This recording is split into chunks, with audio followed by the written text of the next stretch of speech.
Budget Workshop, fiscal year 2019-2020. Let us all stand for a word of prayer. We'll have our pledge of allegiance to the flag. You can bow our heads, please. Heavenly Father, we thank you for this day, this great day that you've made to live in such a wonderful city such as Leesburg, Florida. We thank you for our commission, our leadership of our city manager, and all the staff that make Leesburg run so efficiently and effectively. We pray now, God, for our residents, God, that we make decisions tonight that will be beneficial for everyone who's affected by these decisions, for the guests who come to our city, for the business owners, God, who struggle every day, God, just make ends meet. We pray for them. We pray for prosperity over our city. Pray for those who are less fortunate ourselves, and pray for those around the world who are fighting for freedom that we also enjoy and cherish. So tonight we pray, God, you just use us, God, for your glory. In Jesus' name we pray. Amen. I pledge allegiance to the flag of the United States of America and to the republic for which it stands, one nation, under God, indivisible, with liberty and justice for all. All right, Mr. Memphis, all yours. So let's get right to it. So we were going to pick up tonight with general fund where we left off. We also had a couple things we wanted to finish off on electric fund, and then we'll jump into the unfinished topics. We'll go into the community grant program, then we hit water and sewer fund, which is really the last big piece. Then we've got the airport, and then we've got a couple of the smaller funds, the police pension fund, the fire fund, the general employees fund, the health care, and the insurance funds, and then we should wrap it up. So to finish off the budget, the general fund, we went through, if you guys recall, we went through a bunch of different wish lists in the general fund. We had a budget surplus projected of about 160 grand. We went through a list of about 6 or 7 want items, and the want items the commission identified were the 3 additional police officers, firefighters, replacement of the 3 additional firefighters, the reinstitution of the college program at 50 grand, to start up a homeless reserve at 100,000, a residential facade grant program. I'm coming back to you and modifying that a little bit. I would recommend to cover the whole community and encourage this everywhere we can to fund it 3 ways. 50 grand from the general fund, and then 50 grand from the greater Leesburg CRA to catch Pine Street and that other inner core 2, kind of both of the residential communities between 441 and Dixie on both sides of the canal, and also the Carver Heights CRA. So I think you can pinch those numbers out of those CRAs. Doesn't mean you need to spend it all this year, but I think if you put those allocations to this program in that manner, you can review the programs, market it, cover the whole city. Mike and I actually worked pretty hard last week getting this program ironed out, so we'll bring you the specifics at the next commission meeting on how that can roll out. And then also the rental inspection program. So we put those numbers together. We were about 65 grand short, and I said, hold on a second. I'm not the only one here. Okay. We said, wait, the state revenues are coming in. The state revenues being the 0.5-cent sales tax, the 9-cent sales tax. There's about 4 of them in there. Those numbers came in. So in all honesty, when they came in, that number was about 250,000 more than we anticipated. So here's our recommendation to you. You can fund all these projects with 434,000. That's 160. That was the existing surplus. Plus we squirreled away that firefighter money in there. So you only needed 65 of the 250 that's projected in.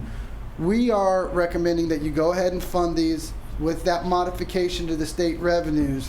However, we're not saying to budget the full amount of the state estimate. That's about a $200,000 difference. So rough house, put all those numbers together, we get about $2 million of state revenues. So they're projecting $2 million. We're saying book about $1.8 million. The state revenues are generally pretty conservative. The last year, they actually came in a little bit under, so that gave us a little bit of pause, but we feel pretty confident that with the proposed millage rate, with all the other modifications, with the little bit of an increase in state revenues, we think that revenue is still under, you can cover those expenses. And if you all don't have any questions, that wraps up the general fund. I only have one question. I know you talked about you're going to come back on the facade grant program Yes. in detail. Can you do the same thing for this rental inspection program? Yes. Full detail, because that one gives me much heartburn. Yes. Okay. I will have the facade program recommendation to you. It's very similar to the facade sign landscape grant, but in a residential context. And then Fred gave me some copies of some old inspection program stuff, so I'll recirculate those. I don't know if I'll have the inspection one back to you at the next meeting, but I'll have it back to you before the budget hearings. Okay. Any comments, concerns from the commission? My concern is still, I don't think it is needed or appropriate for the city commission to tell the city manager to hire any staffing. And that's outside of my opinion on whether we need the firefighters or not. Because, and I just want to point out, if you remember last year during budget, our former building official came to us and tried to present what he thought he needed that was not what the city manager thought. And I was very maybe harsh with my comments to him at the time, that I felt it was inappropriate for him to do that, to come to the commission and ask. Because if you read our charter, we are a commissioner-manager form of government, and we are not supposed to make hiring decisions or staffing decisions. We have delegated those to the city manager. The city manager is not recommending that we add the firefighters, free positions, but we are saying we want to do so anyways. So I would have that particular problem with any position of the commission saying do something different. Okay. Anybody else? Well, and I'll just say, I mean, Commissioner Roebuck, I agree with your point. I mean, it definitely is the city manager's job as far as staffing, but I do not agree that it is not the commission's job to determine what level of service that we want. So for me, it's a level of service, and I'm not going to get involved in the negotiation of who they hire and necessarily how many or what we pay them. But I do think we have a responsibility as a commission because, we're stewards of the city and of the city's finances, and, we do have Al there, and we do have a responsibility as well, that's my opinion anyway, to determine what level of service. We could say Al decides tomorrow that he wants to do away with the police department and turn it over to the sheriff's office. Well, that would be up to the city commission. That wouldn't be something we would determine as the city manager's sole responsibility to determine if we outsource it or if we did it in-house. So for me, I respect what you're saying, but I still think that for us, it's just about deciding what level of service. And Al made it very clear that it was some choices. We had to pick, here's your money, here's what's available. Do you want to delegate this money for a capital improvement? Do you want to delegate it for, some other thing? Or do you want to raise your level of service? So, I think if they're fair and we look at it that way, we're not overriding. We're just sharing what we think level of service we want. So that's where I'm at on it. Thank you, sir. Any other comments from the commission? No. And I'm good with the list. I think you've done a good job as far as listening to all the commission and the community, because I would say the rental inspector program probably didn't come from staff. It probably came from the community. I got the same call probably you all got. But I think your job, Al, is also listen to the commission and also the community, because Al probably wouldn't hire anybody because Al probably is not in different departments. And, some of our staff will come to Al all the time about, we need more staff, And I think it's come to the commissioner to look at, what's best, as Commissioner Hurley kind of said, what's best for the city. So I do hear Commissioner Roebuck is saying, but I think in this case, the firefighters are much needed for the city to continue to produce a service that I think that we all desire. So I just want to come in now for listening to 5 different people and 25,000 other people and kind of getting the budget together. So, thank you, sir. All right, so what we'll do is we'll polish off those numbers, update the budget books, and when we hit the first draft in September, September 12th is the first reading of the millage and the budget. That's when you'll see this again, barring those programming things. Yeah. So when you say update the budget, you're talking, I know you had the firefighters in the miscellaneous account. Do they go into firefighter budget when you update? I'll slide it over. And then Yep. other things go in the appropriate spots? Yep. Okay. Yep. Yeah, so the fire department will reflect the 3 additionals. And just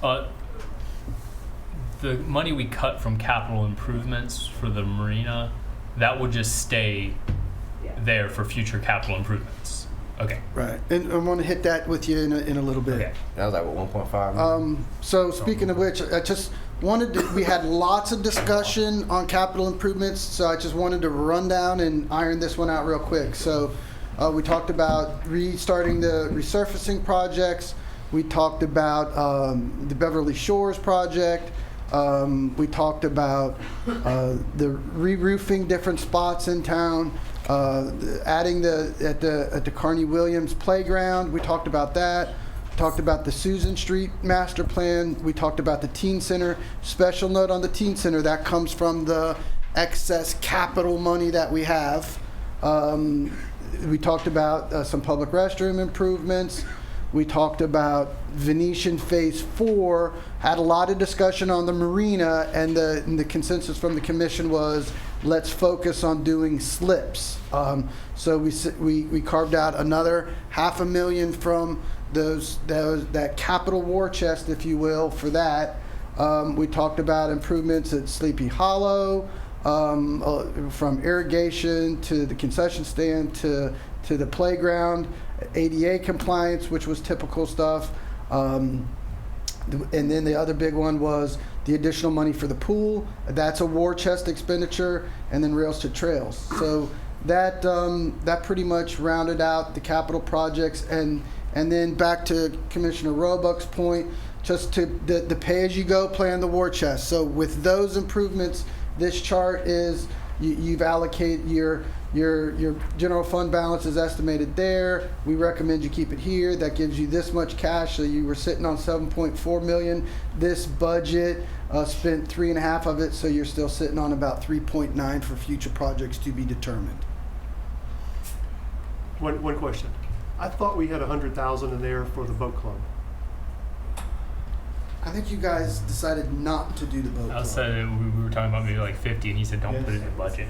Yeah, And their he would- lease he would deal with it. lease was coming up 2022, and I think the general consensus was to not do anything. Well, no, I know I certainly wanted you to approach them about a smaller amount, like reciting the building or something, and then what we would get in return Yeah, for that was that. my And if focus it's was- anything under 100 grand, Yeah, and if exactly. it's reciting or something Yeah. small like that, we can tackle that in the future. So, Okay, I just remember the discussion on the new restaurant, the new community building, and the facade on the boat club is pretty dated. yeah, like I said, and if that discussion, if that discussion was framed in, if we do something really big, but if it's smaller maintenance type of thing, and then get into I think we can move forward on that without an allocation there. That one doesn't wig me out. Okay, thank you. Okay, so that takes care of those capital projects. So those will be our. Hey, guys. Hey, Commissioner Hurley? Yes. I'm sorry, some of that was broken up and I missed it. What was the final take on the boat club? Are we going to try to do something to bring that more in line with the community center and the restaurant, or we're not? The direction, Commissioner Hurley, that I got was not to do any allocation, but to have the city manager talk with boat club folks about future leasing, future capital improvements, and plan that out in the future. Okay. So at this point, we're not going to do any kind of facade or anything. Unless it's minimal, and if it's minimal, I don't think you really need to allocate anything for it. Okay. Because I do agree with Mike that, once that's all done, we're probably going to want to do something to make it fit, So, okay. Yeah, I think that one is a handle it as it comes one, and I feel comfortable with that. Okay, thank you. Okay, so next is civic funding. For the past couple years, this has seemed to be a pretty good way to do civic funding. So our recommendation to you is the same with one modification. So just to run it down, we have this year we're recommending a total of $182,000 in civic funding. That's up 20 grand, and I'll explain that in 2 seconds. Our general civic groups, our Leesburg Partnership, about 39,000. Leesburg Art Festival, the 10,670. Boys and Girls Club, 5 grand. The Chamber, 5 grand. The Community Development Corporation, 3,880. Melon Patch, 5,500. Leesburg High School Band, 1,455. The big change this year is the cemetery. In past years, we funded the cemetery about $92,000 in 2 phases. One was just general funding, $84,160, and then we absorbed their utility bills at $7,800 ish. They approached me about 2 months ago with a couple of spreadsheets, and their funding hasn't been. Their argument was their funding hasn't been increased since about 2012. They're the primary caregivers of the cemeteries. They have some staffing changes that are coming up that they want to prep for, and they also have been running about a $14,000 deficit. They requested about $34,000 of additional funding. I'm recommending to you a $20,000 increase in their funding so that they can manage some of their bills without operating into deficit, and then to review this as it comes. If you make that recommendation, that would be a total funding of the cemetery of just a little south of $112,000. The only other point on the civic funding that I would bring to your attention is because the gas fund has been investing in expansion for the Sable Trail tap and the additional infrastructure in the villages to pick up the villages business, and our legal fees, we're recommending that we leave that fund alone and shift the civic funding over to the solid waste fund, where it can absorb that a little bit better than the gas fund. How much private funding is the cemetery bringing in each year? I think that number is about pretty small. I don't know what that number is per se. So, and I almost hate to ask this, but would it be better for us to run the cemetery? I don't think you want to run the cemetery. You don't think we do? So I think you think like they're doing a good job allocating money? I think for what you're paying to keep the cemeteries up, they could probably tighten up a little bit as far as some maintenance issues. It costs us more than this? Oh yeah. Okay. All right. And municipal, cemetery is a municipal issue, very much so. Yeah, if they go away, we have to do it. But I think the city's getting off easy with this funding and this increase. Mayor Christian, probably. I don't know if you have a comment. I know I had some discussion. They can probably tighten up a little bit. Yeah, and basically my concern is the Shady Oak Cemetery. They do Longo and Shady Oak.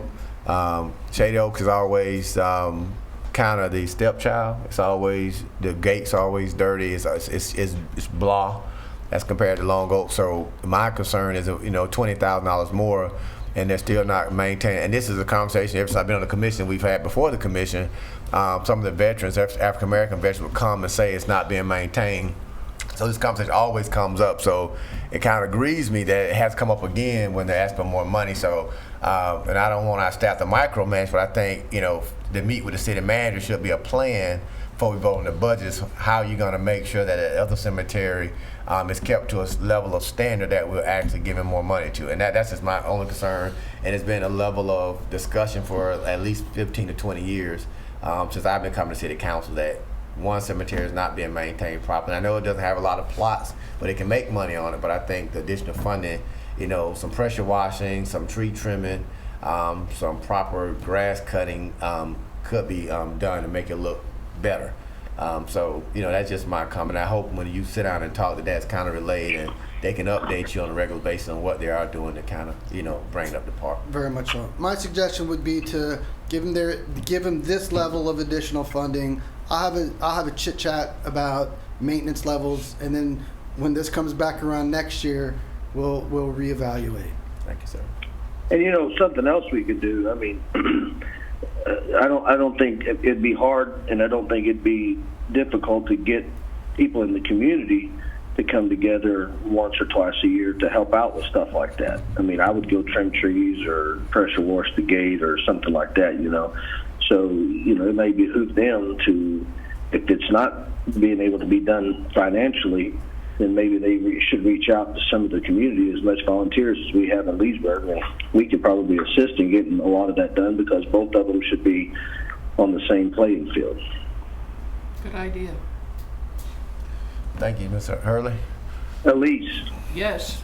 that's 3 times you've I agreed with me. So that wraps up civic funding. Enterprise funds, just to finish off the electric fund budget. We made the big choice to go ahead and fund the transformer stuff. And I make this conversation simple. We'll always have tried to link the electric and the general funds because transfer issue and rate issues.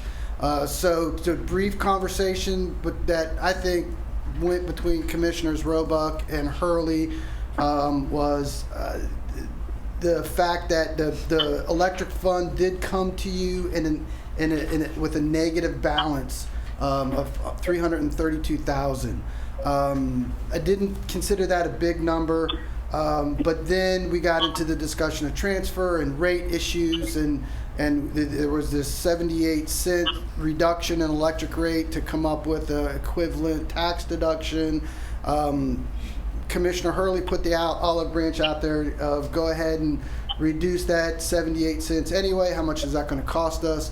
So we left the meeting with the electric fund in the hole of close to about $700,000. So in the past 2 weeks, we went back. Immediately leaving that meeting, I felt like there was a couple places we could find the money, and that was in our power supply costs. In a nutshell, when we put together the power supply costs, which is, but really you've got a $170 million budget, your $50 million power supply number is the single biggest one line item in that big giant book, is a third of this book. And so that's my thought was, okay, we can find it there. Why can we find it there? Well, right now we're in an experience where gas rates have been the lowest natural gas rates have been the lowest they've been in 15 years. About 3 weeks ago, Jim and I sat on a vote with FMPA where we roughly hedged that low number to lock in a guaranteed savings for the all requirement project, and that would flow back some cash to us. So we did that after putting together the budget. So we went back and we beat up on that number, and we think that we could probably reasonably take about $400,000 out of the power supply cost number due to low gas rates for next fiscal year. We feel comfortable with that number. Then we found 157 in operating. That's not a very big number in operating costs. So I'm here to tell you that 557 in the $70 million budget, that's starting to push the needle to the red line. So here's my advice. We did not come up with enough money to fill the deficit and the 78-cent reduction. So my recommendation to you this year is to go ahead and not have a negative balance, and the residual from what we found we'll just put back in a reserve account. So you now, instead of having a deficit, you have a little bit of a surplus in the electric fund. I think in out years, I will not ever, I don't think, stand up and say to you that you should not reduce the electric rate.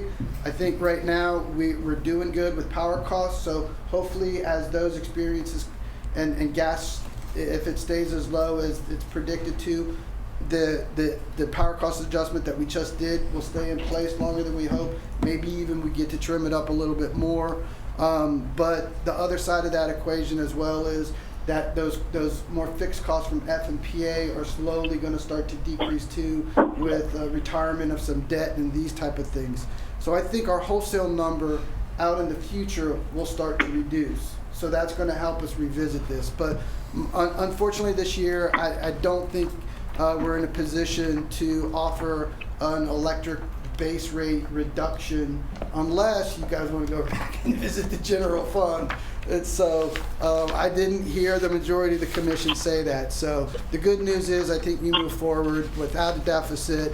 I think we safely have found some identifiable costs, and there's a little tick of a surplus in there. So that would be our recommendation on how you round out the electric fund. Sounds good. All right, moving along. Water. So this is Mr. Maudlin's time to shine. Water, frankly, is not a lot of changing going on. It's you can see your revenue sources about the same as they were last year, and your expense sources pretty much the same, and your capital projects really being just kind of standard system improvements. Various water system upgrades, meter device stuff, water treatment facility maintenance items. So nothing in that $500,000 is crazy. And your reserve numbers are down about $3 million, 3.9 million. Hold your hats on that one. I got another chart at the end to explain that. That reduction is reference to the village's expansion stuff that we've done. So at the end, I'm going to sum this up and put that into perspective to you. Does the commission have any question on the water? Just the explanation at the end. It's coming. On the personal services, there's a really big jump in admin. Is that an allocation, or is that actually? We moved the water conservation position out of the treatment facility and into the admin. So Okay. It's just a shift from one Yep. account to Okay. another.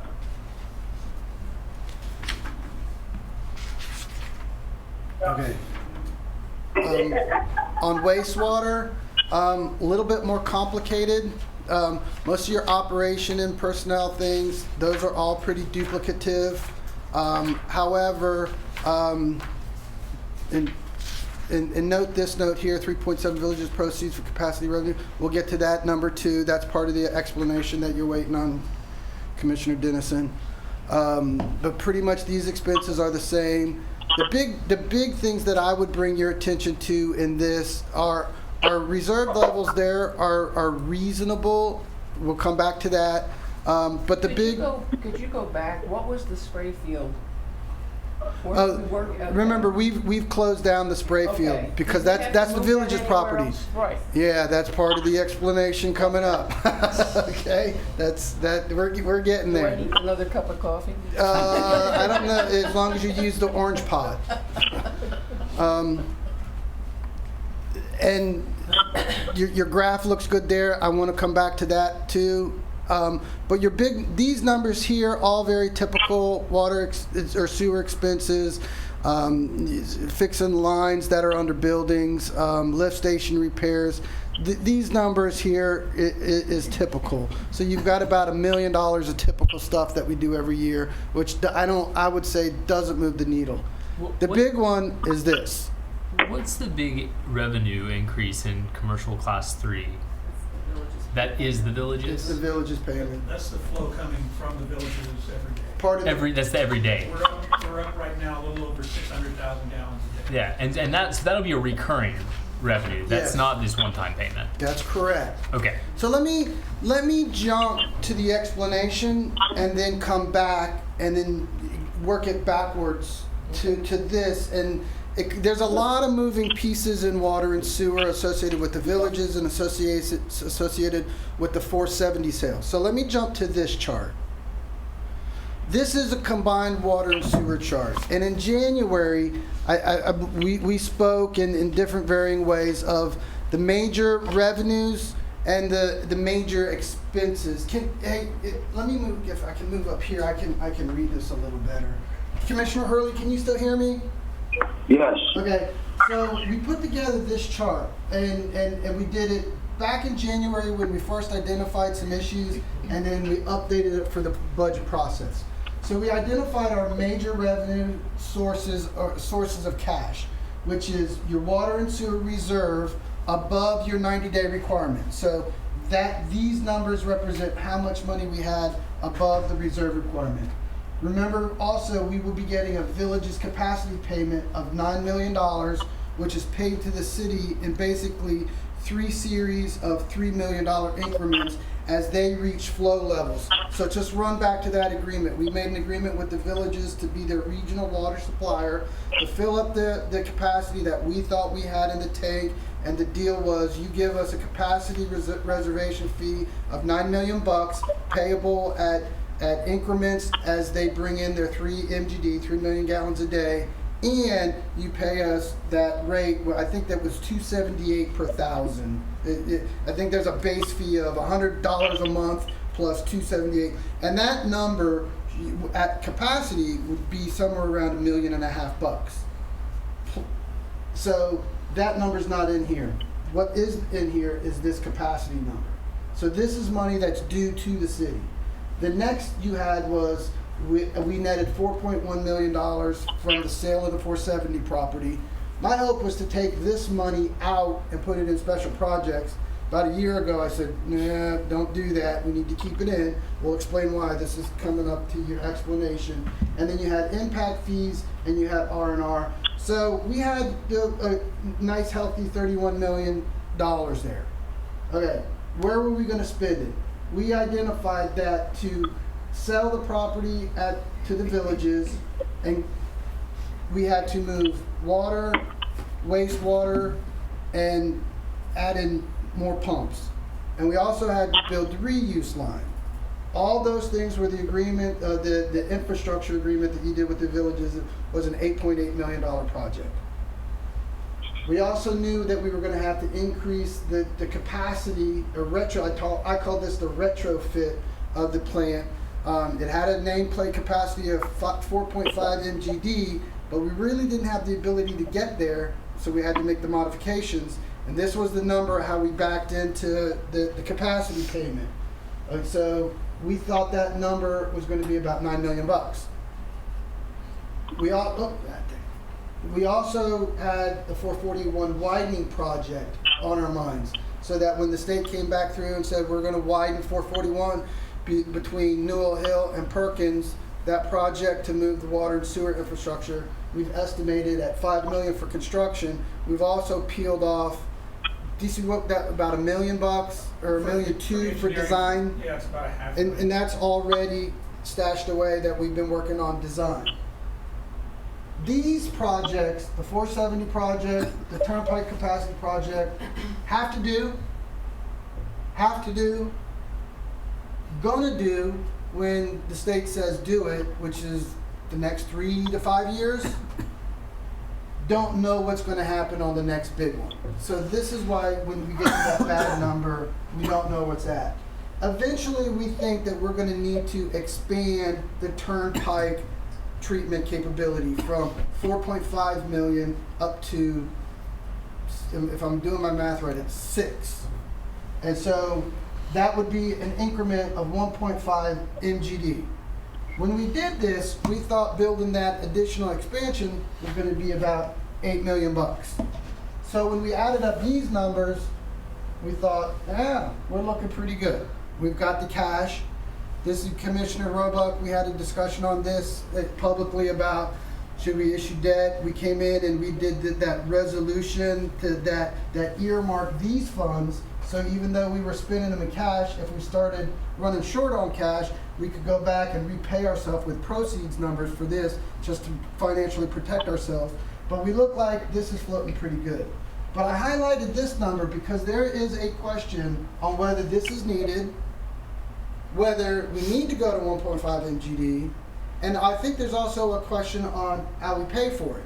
And I think that's a good thing, because if we have massive growth that's going to require us to build a significant improvement to the plant that's not villages related above what they've given us, that would be our service area, our impact fees, and eventually we can cash flow this.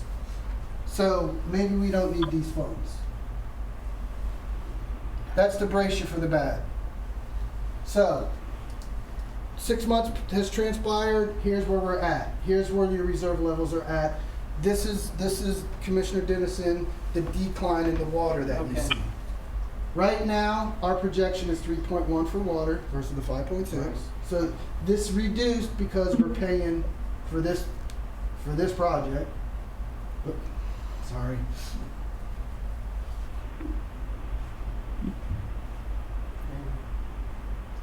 Sewer, we haven't used too much of, so that's still about the same. The village's capacity payments, they made their first capacity payment of $500,000. I think they're due their next $1 million probably in about 3 to 4 months based on where their flow is. So this number's going to start rolling in. The 470 money we haven't spent, but we have spent your impact fee money and your R&R money. So this, and this adds up to this. So this project is 99% done. So that is why you see the decrease in the water graph. So we're looking like in the future we got about $22.7 million coming in. We finished this project, the 470 relocate all the pipes project. The Turnpike retrofit project, I think is going to be about 12 million versus 9. We went out, we started doing our preliminary engineering. Our issue with that was a bit of a surprise that is still on the bubble. I think this number can go up or down, but it's the unknown that we have is dealing with non-quality reuse. So generally 335 days a year, we have quality reuse to throw it in the pipe, reuse, and it's going to go out to the villages, no problem. 30 days a year, sporadically throughout the year, we get non-quality reuse that has to go back in the system. We don't know how serious that is. Part of our engineering issue needs to study that. That's why that number's jumped. Why is this, from floodwater or something? No, the hiccups in the plant, funny flows, the plant gets bogged down, and you know when you're cooking a batch of cookies, you know you get 11 good ones and you get 1 bad one. It's just kind of the typical thing. In the past, we've been able to take that water and throw it in our big pond, but we don't have that big pond anymore. So we got to figure out how to do this. We're hopeful that we'll figure it out, but we've padded that number a little bit more. So the next project is still, we've got the widening of the turnpike. So we know we got to do this project. We know we got to do this project. This project is still in waiting, and expanding the plant now, because this issue that I just explained of the quality reuse starts to get magnified if you go to another 1.5 MGD.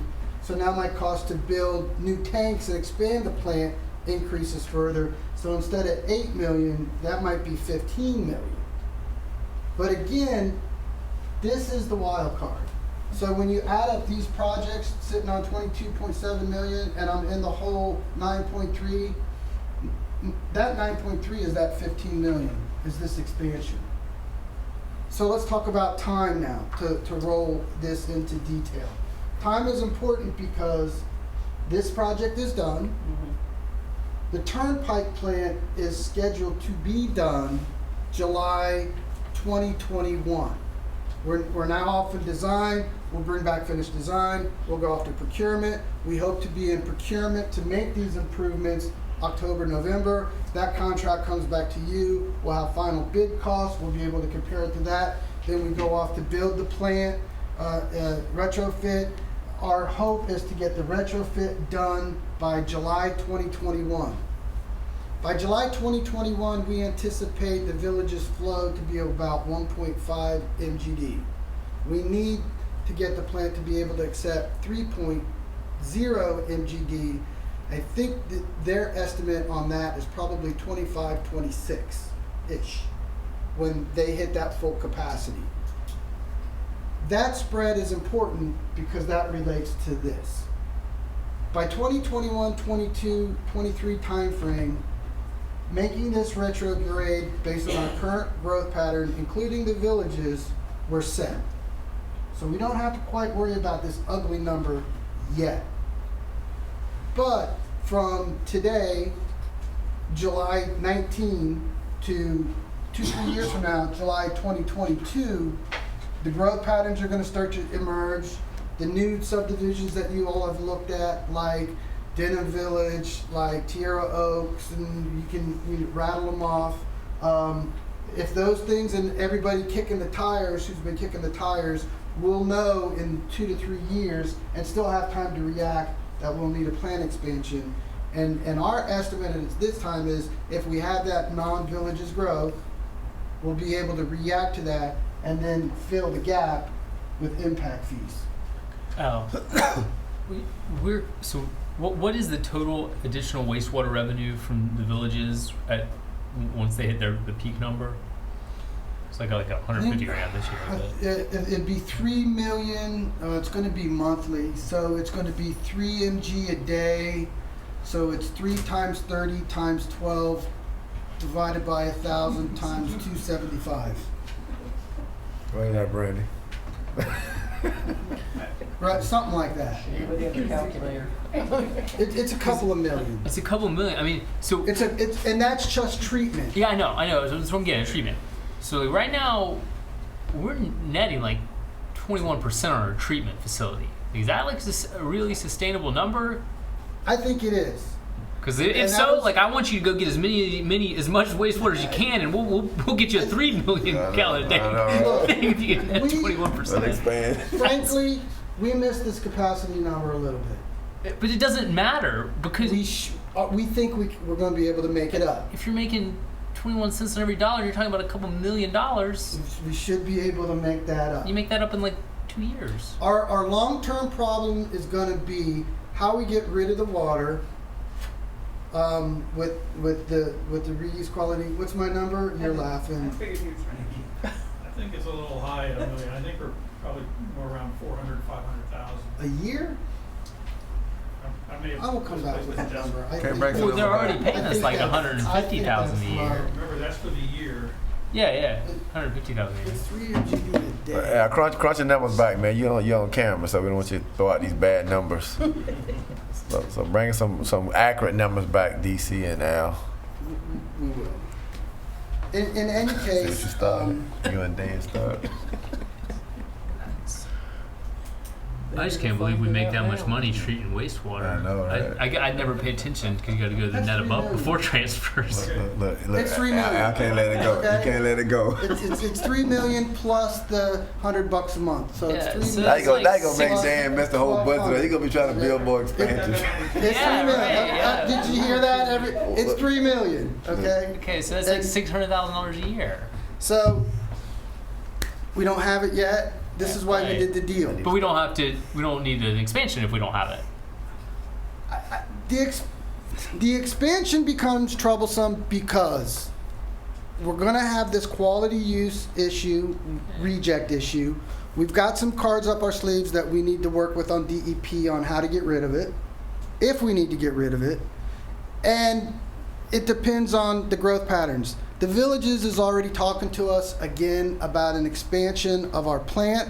However, they're getting to a situation to where their treatment costs from our bulk deal that we did that made this work is probably not going to work for them out in the future, because as they're moving and marching down the Lake Sumter line south, they're going to have more infrastructure costs coming back up. So they might be talking about putting a regional plant in themselves further south. If we don't have the growth that's non-villages growth, that's out, if we don't have the non-villages growth, yeah, you're probably not if we don't have significant non-villages growth, we're not looking at a plant expansion. Yeah.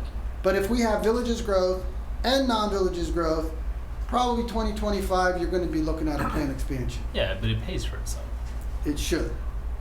That's why I wasn't too worried about this number, but remember this cash flow this $9 million comes in incrementally, and I think so. Long story short, I think we've made some good gambles. I think we're building for the future. I think our partnership with the villages again is another good one, but I wanted to come back and explain. I'm going the wrong way. I wanted to explain that decrease. So that's the explanation, Commissioner. Okay. So to sum it up, when you go back now to the wastewater project, we've got $6 million that we allocated for the plant refurb, but we've already got $4 million in there from a previous year. So we've got $10 million right now squirreled away to start rehabbing the plant. That's the water and sewer fund. All right.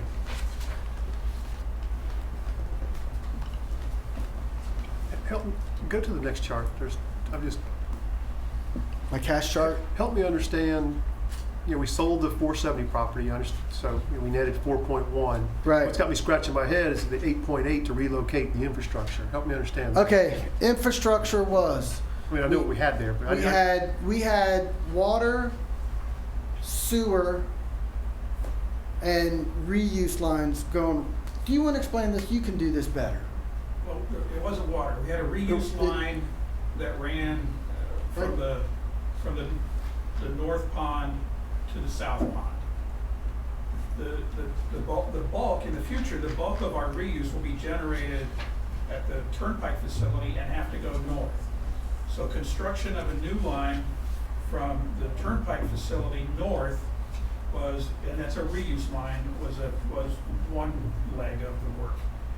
The other leg was that in the event that Canal Street is producing non-reuse quality water that the villages won't take, we have to have some place to put it. So we had to construct a bypass line that would run south from what was the North Pond south to the South Pond, where we can then pump it onto the spray field, the South spray field, which we still maintain and operate. so the villages is taking some. They're putting it on their golf courses and so forth. They're putting, yeah, well, what they're taking is the reused quality water, and it's going to golf courses and to houses and ponds. And It's essentially feeding their development. And there were, in addition to those pipes, there were all kinds of pumps that had to be maintained, or constructed and maintained now. And the pumping part of the project was about probably 5 of that 8.8 million, and then the remainder was the pipes that were installed. So the theory is recoup it over time. I was just sitting here scratching my head going, that land sale doesn't look so attractive now, but I guess am I Well, missing something? look, at the end of the day, we've spent, here's a big number. At the end of the day, between water and sewer, we've spent probably close to $12.5 million on the villages. Moving lines, putting gas in the ground, and doing that. When we win the lawsuit with TICO, that investment of, let's call it $3 million right now, will return threefold to you very quickly. Okay. Same we on talked about the this same before, on the just- water okay. side.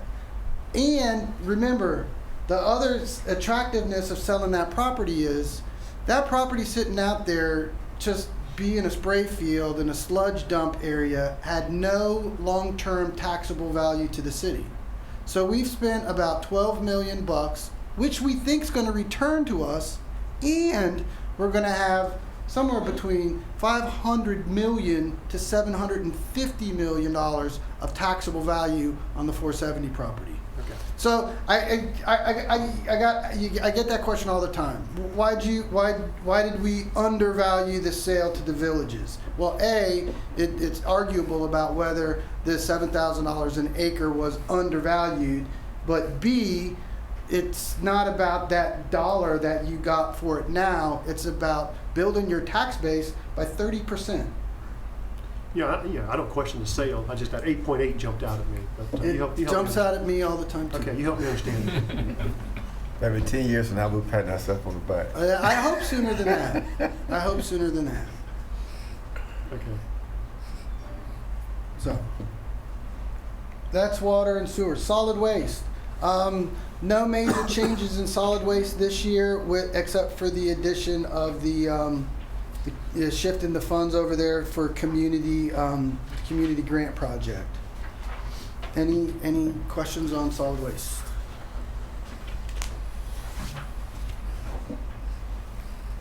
Stormwater.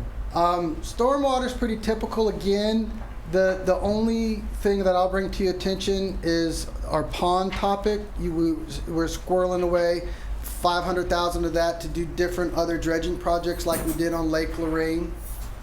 So that money's kind of to be determined. We think in a couple of months we're probably going to be coming back to you saying, hey, take that money and put it in Lake Lorraine.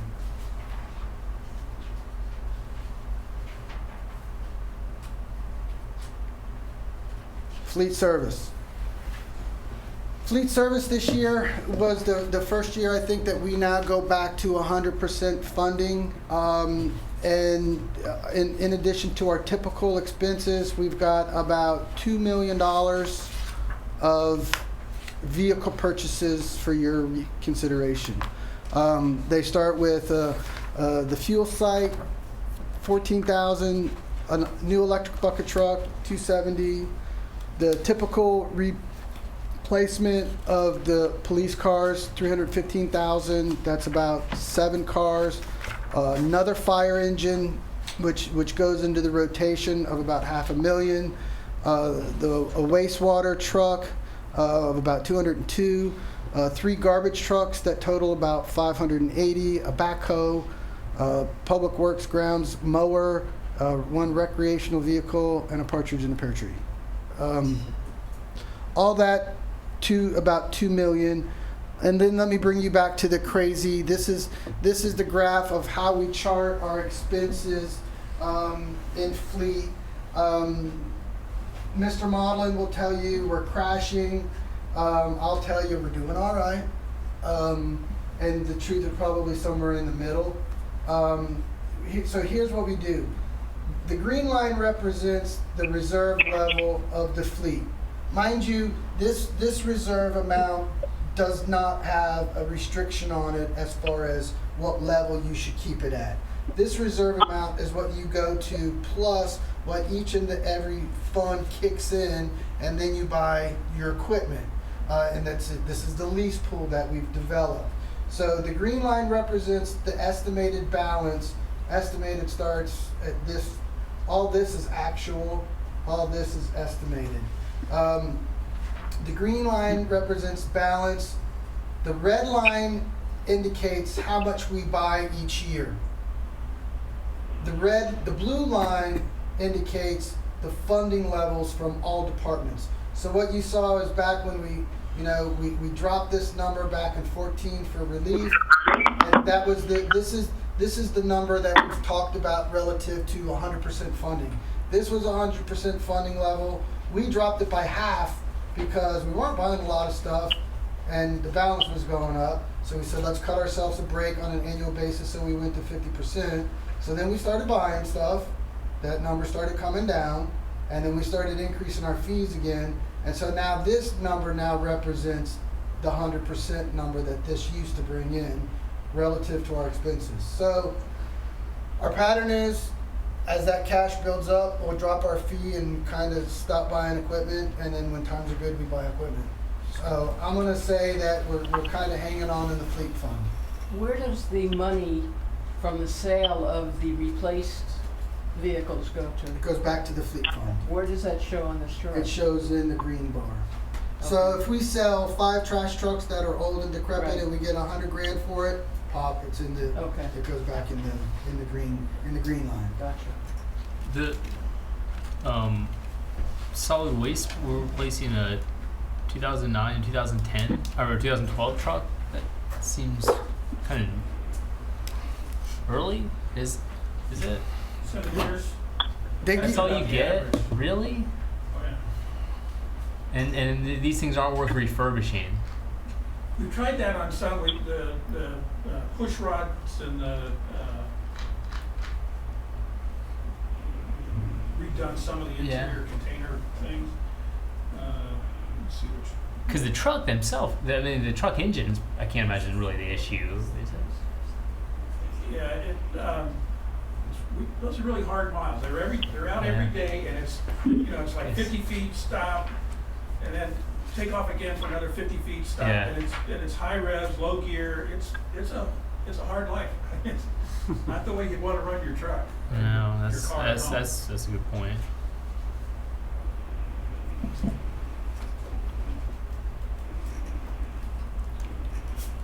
Moving along, that wraps up Mr. Modlin's portion of the program. And now we move into the airport and Ms. Dean's portion of the program. The airport, I don't think anything significant. You do see a big jump, the $2 million, which is, we'll just jump over to the capital chart, which is representative of those new projects. The biggest one being the rehab project, which is grant funded. How much cash do we put into that? We don't put a whole lot of cash into that, I don't think. Well, we That's- just received the grant from FA for design this year, which is at 90%, and I anticipate construction at the 60? same. Yes. So there's a $3 million project that we're putting about 60 grand into. The other big project in there is the hangar project, developing the new hangars. And We talking about the T hangars? What are we going to do with the rentals on those? Are we going to increase them? we did, Tracy talked to me today. The airport board felt like we needed to increase them a little bit more. Right. So if that's the case, we can do that. I think our typical T hangar, the typical T hangar rental is $275 a month for about 1,200 square feet. The new hangars are about 3,500 square feet, and I think our first our first estimate for revenue was $3.25 a month, or was it $350? They're almost 2,000, and we came up with 2,000, so 2,000 square feet versus 1,200, and we came up with about $3.25. Okay. And where does that fall with the other airports around? Pretty close to market from my initial review. And again, Tracy approached me right before the meeting and gave me the feedback from the airport board. So we'll go take another look at that. If the airport board thinks that's too low, Since I all like that to money's miss your going right fees on the back low into the side. airport, You yes, know, I'd like yes. to miss your fees on the low side. But if the consensus is, well, I'm gonna task Tracy with double checking. Like I said, I thought that was a market rate when it was introduced to me. When the airport board reviewed it, they thought it was low. I don't. What's the airport board number? 375, 400, 575. If you do it as a linear square foot, so you take the T hangars at 275 and figure out the per square foot cost, and you do the corporate hangars at 3,600 square feet, which they're 1,000, 1,100 a month, and those 2 square feet are linear. If you take 2,000 square feet times that, it comes out at 575. So Well, I'm all about I'm the 30% more rates low. because So Especially Well- with the length of the list that we have right now. we'll. So I would like to revisit We'll that. revisit that number. I mean, I think you need to move forward with the project because it's a good one for Oh, the yeah, airport. yeah. And But we can definitely always go revisit that. revisit and set the rates. I don't think you all have set the rates yet. I think you do that. We'll do that formally with your rate resolution you do with the budget. So we'll go back and revisit that. and the new ones should have a premium even per square foot because they're new. Who was given those prices? We got this from our engineer, didn't we? We put together, we were basing it more or less not in square footage, but return of investment Okay. and what we were comfortable with. But Yeah. of course, it hasn't gone to bid yet. It should go out to bid this, August. So we don't John. have construction Yes, sir. costs yet either. Who was it that was giving those numbers out as far as what a T Right, hanger that's and what a yeah, corporate that's what hanger and all that we're was? answering. We want to get in the Those audience. numbers, from my Okay. recollection, and I'm not throwing anybody under the bus because it came to my office. I reviewed them. I was like, okay, looks good. I think they came from our engineers, and it was not It was a, what'd you call it? It's an ROI. Return on A return on investment numbers. So Can you look at that, Al, and bring us back some? Yeah, absolutely. So, if that number needs to be, if the airport board thinks it needs to be 500 and we get that number, yay, great. Like I say, you move forward with this project and we'll come back and reassess. But the good part new about it, once we grant build number. them, we don't get anybody, we can always adjust them. Yeah, absolutely. No doubt. And then you put 500 plus out and you start getting 20 people signed up, then we know, we did good. If not, then we can come back and lower them. Well, and the other thing too, don't forget, we're talking about fair market value, but if you're capped out and you have no more space available, then you're not the same market where an airport maybe that has quite a bit of available space. And we have customs, and a lot of places don't have customs. Right. The other thing that I noticed in relation to the hangar is there was some concern from the airport board about how the hangars would be used, and then someone could rent one and then use it maybe for storage as opposed to aviation. Is there? No, their primary use needs to be aviation and hangaring. Okay. And so that'll be a management thing that Okay, we'll so have to we're make gonna- sure we don't want to lease them out and then somebody's moving all their boxes in. Yeah, and primary for aviation doesn't mean that you've got a plane that takes up a quarter of the space you rented and you fill the rest with crap. Right. We surveyed the market for the marina a while back. Could we do something like that? We typically do. So we'll double check the revenue on that number. Okay, I get it. It's But low. I think we should move ahead with the project. Absolutely. So this Ford Explorer, is that a replacement vehicle? That's a new vehicle added to. That's a new vehicle. Miss Dean's been using her personal vehicle since she's been the airport manager. Okay. Were you gonna go chase the hogs yourself? Is that why you need the 4x4? Yes. And it's got a gun mount on it too. Put something big on the front bumper so you don't be trying to get a dent in it. And with all the money we'll make from the T hangers, we're going to put a car wash down there so Tracy can wash the truck.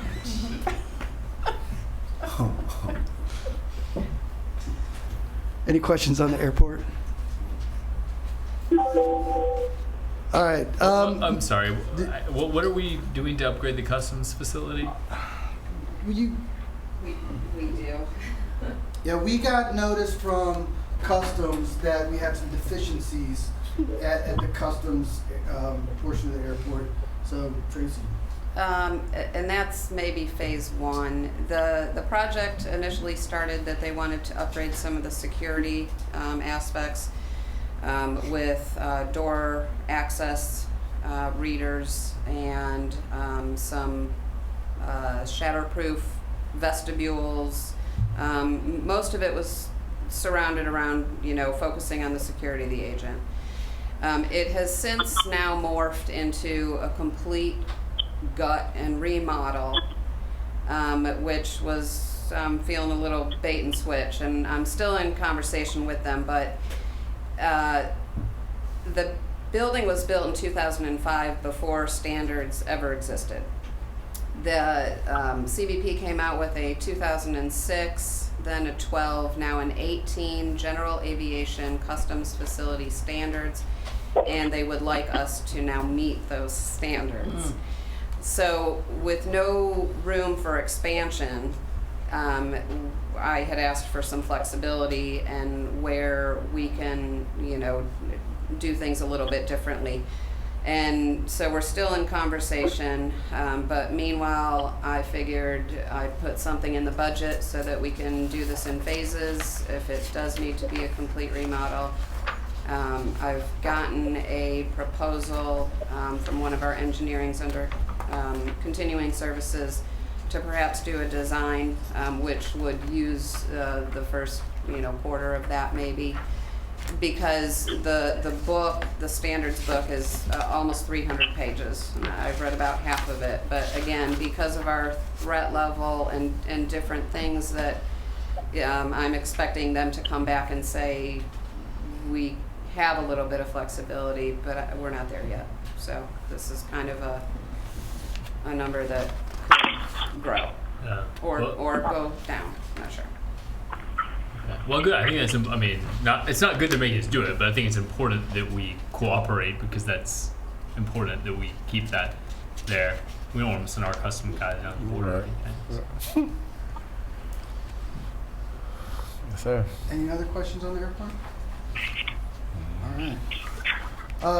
Now we get into some of our smaller funds. I don't have major reports. That we've got the 3 pension plans, police pension plan. Contribution level from the city decreased. The police pay. I think that they pay 5%, and then the state money fills in the gap. There's your fund. What's our funding percentage? Do you know? I meant to ask you that. Are we still north of 90? 13.70. No, the total coverage. Should be like 100, 110. What relative to 100? I'm over. All 3 funds are over 80, so they're all well funded. To think the fire pension is hanging in there. The city contribution increased a little bit, up about 1%, which is about 32,000 more. And they're in there well funded, and then the general employees pension hanging in there too. I think our contribution went down a little bit there, didn't it? Yeah, it went down about 36,000. So, and that fund's gonna start to go down as those pension out employees retired and haven't been for it. Any questions on the pensions? Health insurance fund. Health insurance. Let me just jump to the health insurance fund and show you this chart. We've been a little bit worried about the health insurance fund. We've had a decrease in the last 4 years of about 1.5 million, and that's totally due to claims exposure. We bottomed out last year-ish, and we increased the rates to the employees to kind of stabilize the fund. We've kind of held on. We think some of the bad times are ahead, so we're hopeful that this number starts to increase. If it doesn't, we have 2 options. One, we go back and we increase the contributions from employees, or 2, we go over to the workers' compensation fund, which is doing relatively good, and we grab a couple of bucks from that to stabilize the health insurance fund.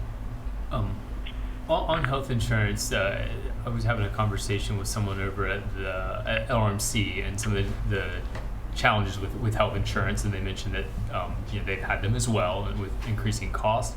And one thing that they've done now, and they said that after the first year they're starting to see some benefits, is they basically have 2 rates for the same plan.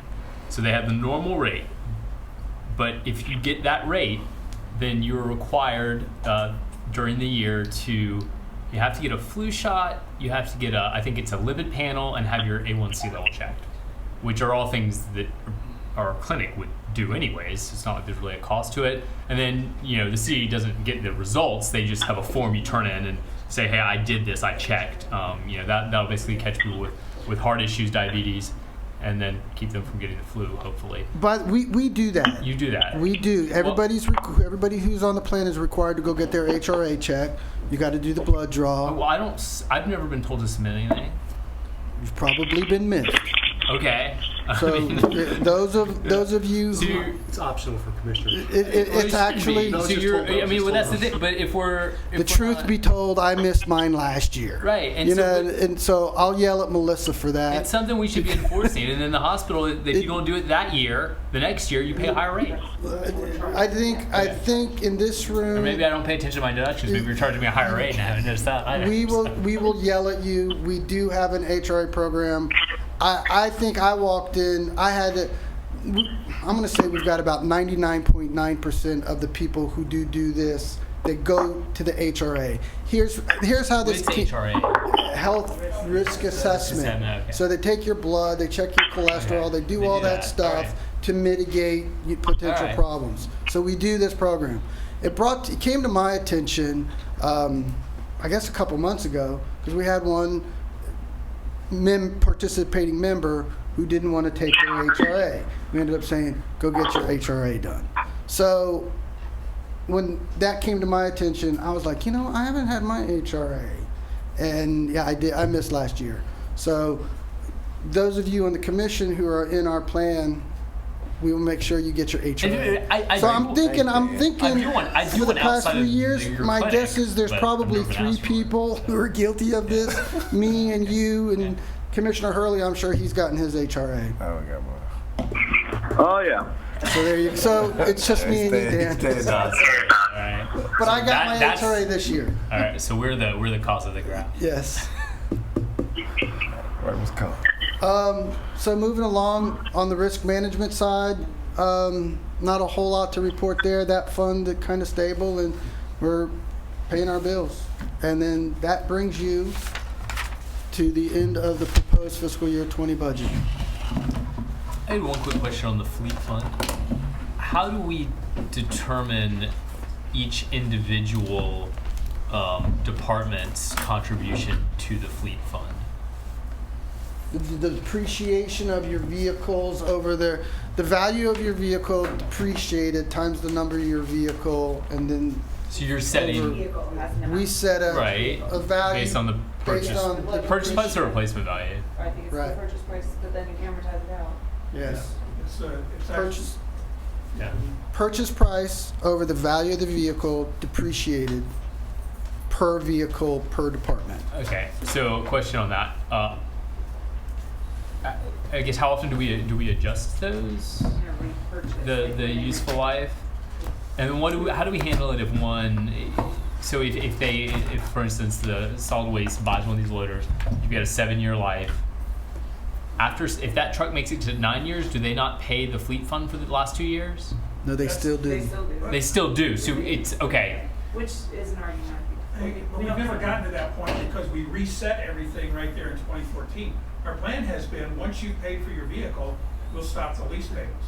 But we can't do it because we reset the whole thing in 2014. I say keep doing it because one breaks down early. Well, the flip side to that is, one, we have the cash. We're not going to not buy the vehicle. Is you give the departments an incentive to keep their vehicles longer, because then they have, if I can know I have 2 or 3 years where I'm not making a payment, and I can maybe do something else. But I don't know, just something to consider. I'm happy with how it Incentivize. goes. Take care of your vehicles. Yeah. So, they don't get paid on their incomes. And private business said, guys get a bonus, so they'll keep the Yeah, car that's a little different. 10 years. So with that, I think that's, like I said, the fiscal year 20 budget. What we'll do, we don't have too many other modifications to make other than the ones we spoke about at the beginning. You'll see the budget again in your first budget hearing in September. I owe you 2 new program reviews, which I promise will get done before your first reading. And then I want to thank Brandy McDaniel, our budget manager. You guys work with Brandy forever. Brandy is the budget master. We couldn't get it done without Brandy, so lots of props, Brandy. You do awesome. And Jim and his team as well. And all the department heads have, I think, done a really good job. So I think one of the things that I'm most proud of that we do for the commission is the budget process. I think our budget process is extremely smooth compared to other communities. We really relatively don't argue about a lot of things. And I think we manage your funds very well. And I think that's indicative of some of the success we've had. So again, my thanks to Brandy and Jim and everybody and all the department heads. And I will continue to keep beating them up for you. Thank you. Anything else from the commission? And thank you, Mr. Luggage, Good for job, being guys. here. Thank you, Mr. Hurley. No, we done. Good. Won't you adjourn? Good night. Good night.